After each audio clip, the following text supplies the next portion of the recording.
To be diving into a topic that I think we all struggle with at some point, right? Procrastination.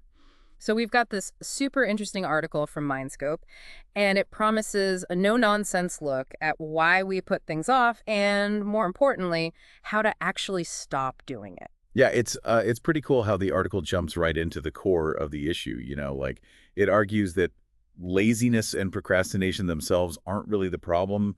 They're more like symptoms of something deeper going on. Oh, okay, interesting. So if there's symptoms, what's the real root cause we need to be tackling? What are we missing here? Well, the article points to three main culprits, right? Okay. The first one is the fear of failure, that feeling where if you can't do something perfectly, you shouldn't even bother trying at all. Oh my gosh, yes, that's totally me. Like, I bought these prints months ago, but I haven't framed them yet. Because what if I hang them wrong? Exactly. And the second root cause is feeling overwhelmed. Like when you've got a mountain of tasks and you just freeze up because you don't even know where to start. Yeah. Ugh, that's me every Sunday night, staring at my to-do list for the week. It's just like, ugh. And what's the third one? What's the third root cause? The third one's pretty straightforward, actually. It's a lack of interest, plain and simple. Sometimes we procrastinate because the task is just boring. Yeah, that makes a lot of sense. I mean, who really enjoys cleaning the bathroom? Not me. Okay, so this is interesting, right? If we actually know what's triggering our procrastination, can we use that to choose the right strategies, like to actually fight back effectively? Absolutely. And that's one of the things I appreciate about this article. It suggests that once you figure out what your procrastination trigger is, you can tailor your approach. Yeah. For example, if your main issue is the fear of failure, the article suggests kind of tricking your brain, Yeah. by breaking down those big, scary tasks into smaller, more manageable steps. Right. So instead of thinking, I need to clean the entire house, you could say, okay, today I'm just going to organize this one drawer. Doesn't seem as daunting then, right? Exactly. And if you're feeling overwhelmed, the article suggests just focusing on one task at a time, rather than getting bogged down by that huge list of everything you need to do. Okay, that makes a lot of sense, yeah. Prioritize and conquer one step at a time. But, okay, what about those tasks that are just inherently boring? Like, no matter how we break them down, we still don't want to do them. Any advice for those? That's where the article's strategies come in handy. And trust me, this article's packed with great advice. Okay, awesome. Let's dive into those then. The first one that really caught my eye was creating a no-excuse environment. What exactly does that mean? What does that look like? Well, it's all about removing any obstacles that might tempt you to procrastinate, right? Mm. It's like if you're trying to eat healthier, you wouldn't keep your pantry stocked with junk food, right? Same idea here. So basically setting ourselves up for success right from the start. Precisely. Silence those notifications, clear the clutter from your workspace, maybe even use an app to temporarily block those time-wasting websites. Right. No more mindless scrolling while we're supposed to be working on that big presentation. I also saw the article mention the 2-minute rule. What's that all about? I've heard that before, but I'm not sure I fully get it. Oh, it's brilliant. It's really simple. If there's a task you're dreading, just commit to doing it for 2 minutes. The idea is once you break through that initial resistance, you'll probably want to keep going. Haha, it's like tricking your brain into being productive. I like it. And what about time blocking? I've heard a lot about that lately. Does the article talk about that? Oh, it does. It's a game changer. Time blocking is all about intentionally planning your day and, assigning specific time slots for each task. It's about being in control of your schedule instead of letting it control you. That's a really good point. Yeah, it's like having a roadmap for your day, so you're not just reacting to whatever pops up. You got it. And it helps you prioritize, stay focused, and avoid those rabbit holes of distraction that can totally kill your productivity. Okay, this is all great, but what about those massive projects that just feel impossible? No matter how much we try to break them down, they still feel overwhelming. What does the article say about those? That's where the idea of micro goals with deadlines comes in. So instead of just saying, okay, I need to write that report, you set a smaller goal like, all right, I'm going to finish the introduction by lunchtime. So you're making it bite-sized. Exactly. And those deadlines create a sense of urgency and accountability. You're way more likely to get things done when you have a clear target. But there's one more strategy I think you'll find interesting. It's called the eat the frog method. Okay, that sounds interesting. What's the frog eating all about? Well, it basically means tackling your most dreaded task first thing in the morning. The analogy is if you had to eat a frog, you might as well get it over with. Oh, I love that. So instead of letting that task hang over your head all day, You just dive in and get it done. Exactly. You get it out of the way. Yeah. And then it actually creates this sense of accomplishment that fuels your productivity for the rest of the day. Awesome. I am definitely trying that one. This is great. This article's already given us so much to think about, and I feel like we've just scratched the surface. Oh, yeah, for sure. And next up, we're going to dive into the concept of discipline, which is really the key to making all these strategies work. Okay, I'm ready to get disciplined. But first, I think I need to go find a frog to eat. Welcome back. We've been talking about some really cool strategies to tackle procrastination, but now we're moving into a territory that this article really emphasizes, and that's discipline. Right, because I feel like this is where the rubber meets the road. Like, we can have the best intentions and all these great strategies, but if we don't have the discipline to actually follow through, then nothing really changes. You got it. You hit the nail on the head. The article really makes this point. Motivation, it comes and goes, Yeah. right? It depends on how we're feeling. Yeah. But discipline is the real key, you know? It's that conscious choice to act, even when you'd rather just veg out on the couch. So how do we even cultivate that kind of discipline? Is it something we're born with, or can we actually, like, learn it? The article argues that discipline's like a muscle. The more you use it, the stronger it gets. It's all about building habits, doing things consistently, even when it's tough, even when you just don't feel like it. You know what? That reminds me of when I was trying to get into a regular exercise routine. I started small, just committed to a 15-minute walk every day, no matter what. Some days I really didn't want to do it, but I did it anyway. And after a while, it just became so ingrained in my routine that I actually started looking forward to it. That's a fantastic example of discipline in action, you know, and it really highlights a key point the article makes. Focus on the action, not the emotion. Don't wait for that motivation to strike. Just start, even if it's just for like 5 minutes. Hmm. You'll be surprised how those small, consistent actions can turn into powerful habits over time. Okay, so even if we're feeling that resistance, that urge to procrastinate, we should just start anyway. Just do it. Exactly. Don't overthink it. Don't get caught up in all the what ifs. Just take that first step. All right, so we're building discipline, we're taking action, but are there any other tools we can use to help us stay on track, to keep that momentum going? You bet. The article talks about how accountability and rewards can be super powerful allies in the fight against procrastination. Oh, yeah, I've heard of accountability partners, but how does that actually work in practice? What does that look like? It's pretty simple, actually. Accountability kind of taps into our social nature as humans. You know, we're just more likely to stick to our commitments when we know someone else is in the loop.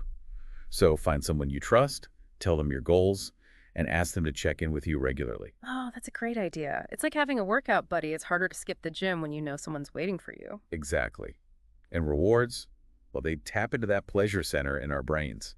You know, by associating tasks with something positive, it makes them more appealing, and we're more likely to do them again. So we're basically training our brains to, like, crave productivity. That's cool. What kind of rewards are we talking about here? Give me some examples. Honestly, anything that really motivates you, it could be small, like a cup of coffee after you finish a chapter of your book, or something bigger, like a weekend getaway for completing a major project. The key is to choose something you're actually excited about. Okay, I love that.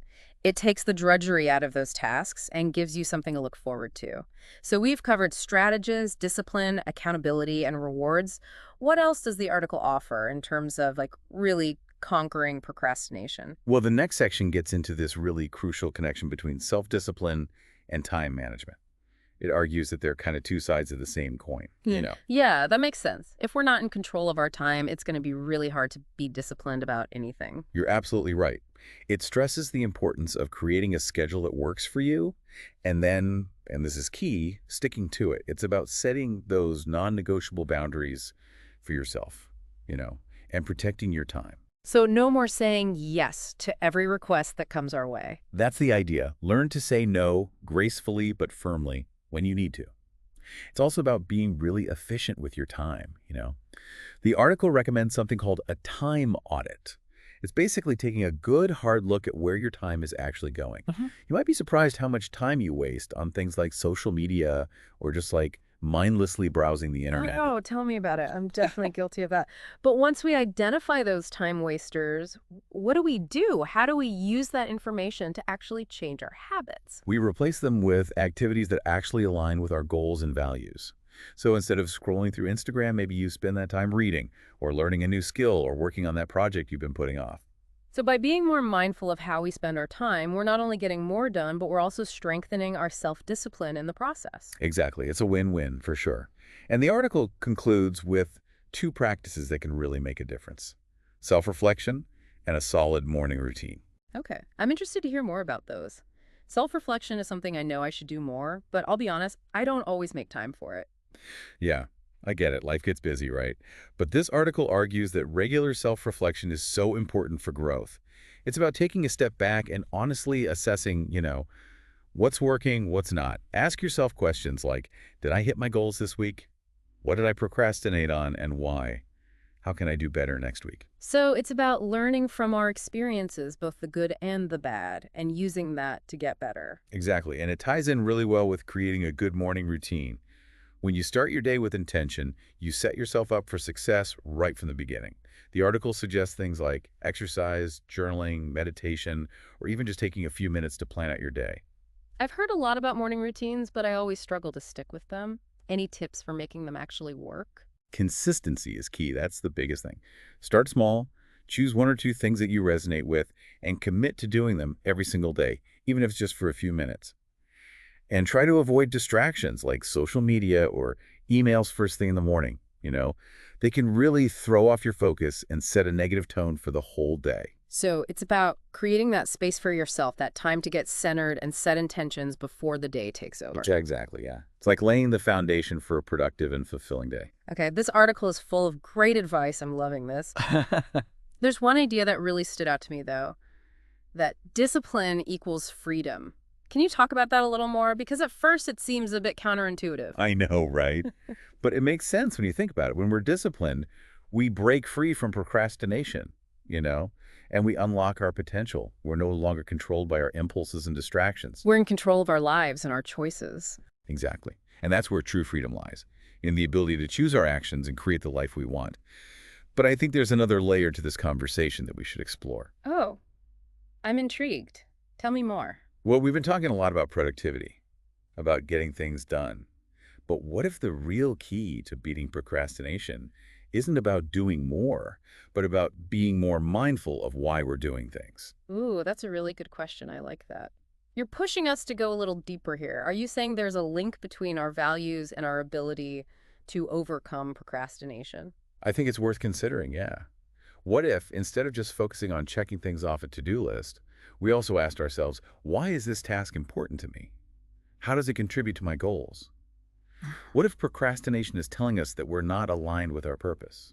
Wow, that adds a whole new dimension to this conversation. It does, doesn't it? And I think that's something we should dig into a little bit more. Yes, I agree. But first, a quick message from our sponsors. We'll be right back to explore this fascinating connection between purpose and productivity. Welcome back to the deep dive. We've covered so much ground today, from like understanding why we procrastinate to those practical tips to building discipline, and then, oh yeah, the power of accountability and rewards. But before we wrap things up, I want to circle back to something you mentioned earlier. This idea that maybe the key to really beating procrastination isn't just about doing more, but being more mindful of why we're even doing things in the first place. It's true. Yeah. It's easy to get caught up in just trying to get things done, to just check things off that to-do list. Yeah. But I think it's important to ask ourselves, like, does this actually align with my values? Am I moving closer to my goals, or am I just busy being busy?